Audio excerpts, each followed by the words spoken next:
प्रिय श्रद्धालुओं, जय श्री कृष्ण, जय श्री राम, जय श्री राधे राधे, जय श्री महाकाल। इस प्रवचन में आपको श्रवण कराएंगे रामचरितमानस लंका कांड की मूल चौपाइयों का पाठ, हिंदी अर्थ एवं व्याख्या। आवत देख शक्ति वरधारा प्रणतारति हरि बिरद सवारा। तुरत विभीषण पाछे मेला, सन्मुख राम सहौ सो सेला। तीक्ष्ण धार युक्त शक्ति आती देख दीन रक्षक रघुनाथ जी ने अपना शरणागति बाना संभाला, जो विभीषण से कहा था, जो सभी ताया शरणाई रखों ताए प्राण की नाई। जो इस बात से पूरा करते हैं, तुरंत विभीषण को तो पीछे धकेल दिया और अपने सम्मुख वह सेल सहा।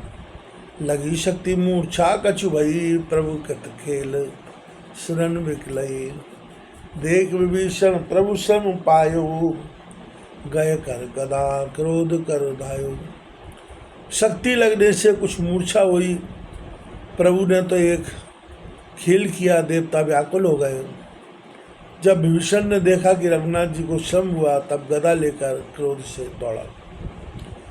रे अभाग सठ मंद कुबुद्धे, ते सुर नर मुनि नाग विरुद्धे।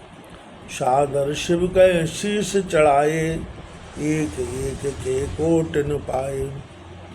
और बोला, हे रे भाग्यहीन मूर्ख मंदबुद्धि, तूने देवता नर मुनि नाग सब से ही विरोध किया है।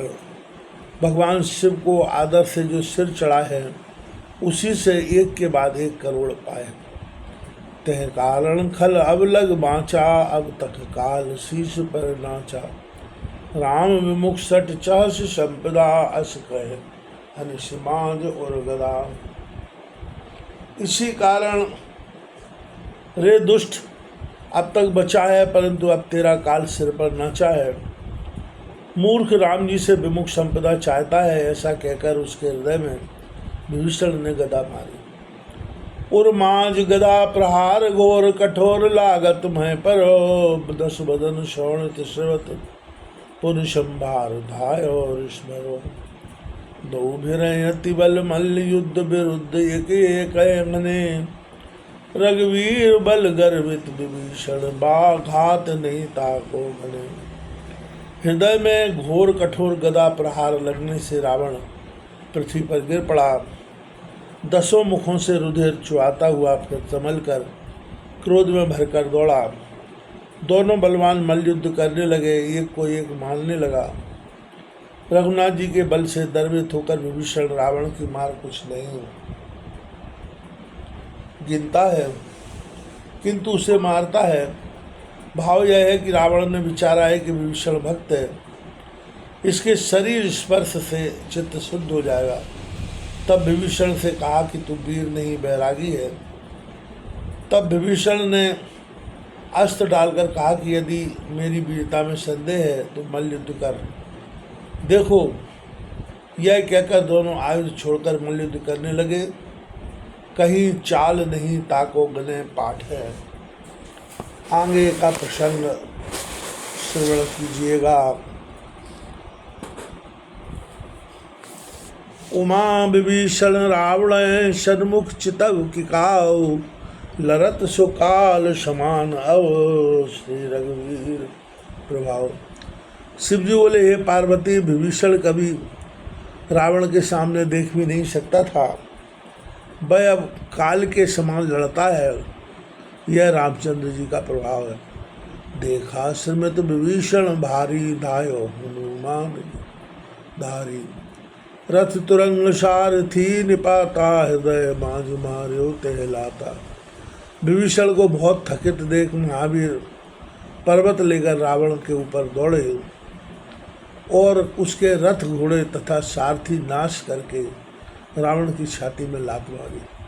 ठान रहा अति कंपित गाता, गये विभीषण जह जन त्राता। पुन रावण ते हत्यो प्रचारी, चलो लन कपि। पूंछ पसारी। लात लगने से रावण का शरीर कांपने लगा, परंतु खड़ा रहा। विभीषण रघुनाथ जी के पास चला आया। इधर रावण ने ललकार कर कपि को मारा।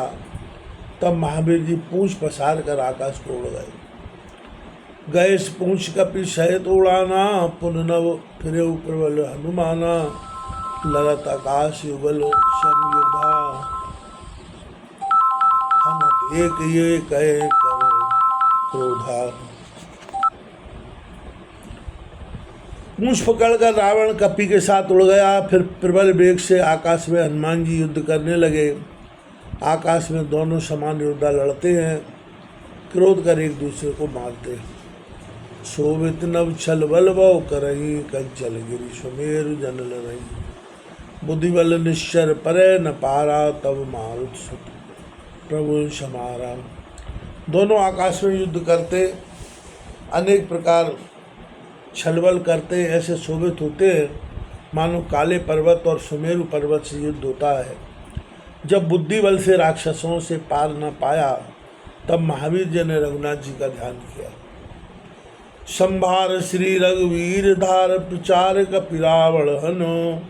मही परत पुन उठ लरत देवन, युगल कहें जय जय बनो। हनुमंत कपट देख मरकट भाल, क्रोधा तुर चले। रणमत्त रावण सकल सुवट, प्रचंड भुजबल दल मले। श्री रघुनाथ जी का स्मरण कर कपि ने ललकार कर रावण को मारा। वह पृथ्वी से गिरा और फिर उठकर लड़ने लगा। तब देवताओं ने जय जय शब्द कहे दोनों की बड़ाई की। यदि देवता यथार्थ न बोले तो स्वर्ग से गिर पड़े। महावीर जी को पीड़ित देख रीछ वानर सब क्रोध से आतुर हो रावण के पास दौड़े, परंतु रावण ऐसा रणमत्त हो रहा था कि अनेक योद्धा वानरों को अपने भुजबल से मल डाला। राम प्रचारे वीर सब, धाये कीस प्रचंड। कपि दल प्रबल बिलोक तह, कीन प्रकट पाखंड।